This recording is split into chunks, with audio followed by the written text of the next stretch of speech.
Hello everybody, my name is Richard Vigorelli and I am your guide for everything Chinese astrology and feng shui. Now, with 2017 Valentine's Day being just around the corner, I want to do a quick video about the Chinese astrology aspects of love because, well, whenever somebody talks to me about things like Chinese astrology and stuff like that and about feng shui, one of the biggest things they always ask me is, how can I get somebody to love me? When will I meet the one? When am I getting married? Etc., etc., etc. Well, I'm going to do my best to explain that. Now, as everything in Chinese astrology, you have to understand these are tendencies, not certainties. So if I tell you, well, you're probably going to meet somebody on such and such date, you're probably going to get married such and such year, that's only possible. You can still screw this up through this wonderful thing called free will. Okay, so now there's two kinds of manifestations of love according to the philosophy that Chinese astrology and feng shui are grounded in. The first one is the passionate, wild, amazing, sexual love. That is, you can't keep your hands off of each other. And you start to neglect life because you never leave the bedroom. And you start finding ways of getting together in order to get and doing things to get out of other duties like work, friends, family, so that you can be with your beloved. This is called the peach blossom. When peach blossom comes around, and this is a flying star, it's most notably in feng shui. This is where you start seeing things like infidelity. If the person is unmarried, however, and not seeing anyone, this is where you meet that person that's actually wrong for you, but it just feels so right. And you swear that you're going to love each other forever, even though anybody can see that the relationship is outrageously toxic. Yes, you may actually love the person that you are with, especially if you are married and you have a mistress or a lover on the side. You may actually love them, which is very, very possible. It's not a guarantee, however, that the relationship is actually going to be good for you, because, you kind of swore an oath here to stand by that person with that ring you currently wear in order to have a life together. Okay, so when peach blossom comes in, this is where you need to watch yourself. This is where you need to watch your partner, because it tends to bring on infidelity. Now, there's a difference between this and the flower of romance. Flower of romance is also a flying star. Now, this is where, when it comes in, not only in feng shui but also in the astrology, it means great passionate love. It also means a marriage. It means this is more of your best friend. This is that person that makes the great times wonderful and the hard times not as bad. This is the person that you're sick and dying and they're by your bedside holding your hand. This is the person that you'll do anything with. And yeah, you fight once in a while, but you make up nice. This is the person that you not only sleep with and marry, but this is also the person that you can confide in. This is the person that will always, always be at your side. So, if you have the animal combinations that go into creating the flower of romance within your birth chart, then you are kind of a natural romantic. You are kind of the person that is a wonderful friend and also a wonderful lover.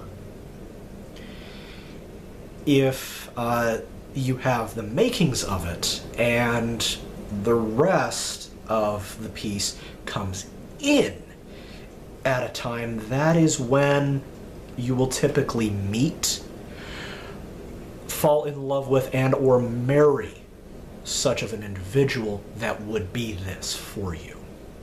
Okay? So, let me get my notes and I will tell you what those are. So, now each one of these has one of those cardinal animals to it. That's in my video entitled The Sexy Ones. So they are rabbit, horse, rooster, and rat. Now, the animals that they combine with generate the flower of romance. And again, if you have these in your chart, then it is part of your character. You're just a naturally loving, caring person. If you have these, if they kind of roll in time, then again, this is when you meet such a person. Now, they may not have that animal in their chart, but it can manifest into it. So, let's look at rabbit first. If rabbit combines with horse, dog, or tiger, then it'll generate flower of romance, and it will be heavily strong with an eastern weight to it. So that's a feng shui piece. If horse is involved, barring rabbit, then you have rooster, ox, and snake. That will generate flower of romance, and it has a very heavy southern connotation to it. If you have rooster, barring horse, then rat, dragon, and monkey will generate flower of romance, and it has a western connotation to it. If you're concerned with rat, barring rooster, then you have rabbit, pig, and sheep. So, and it also has a northern connotation to it. So, as far as feng shui is concerned, if you are interested in meeting that one person, if you are interested in creating the kind of life that is marriage bound, that is your best friend, and you're finally ready to stop just dating and, you know, being possessed by the peach blossom, then you need to look at these kinds of animals. So let's say that a person has pig and sheep in their chart, as I do. Whenever rat times roll around, I tend to become very, very interested in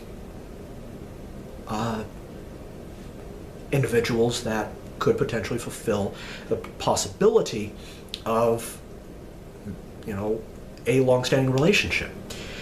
If one of my girlfriends was born during the year of the snake, and she also had a horse in her astrological chart.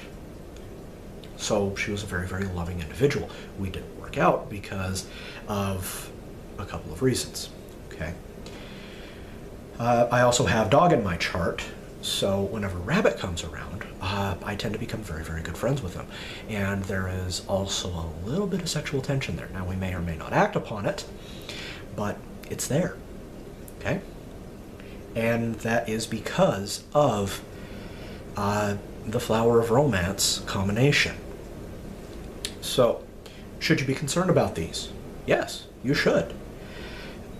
If you are married and flower of romance rises, then it can very easily turn into peach blossom. Especially if you have the personality type or the personality conditioning that involves, well, a wandering eye, and both men and women are guilty of this.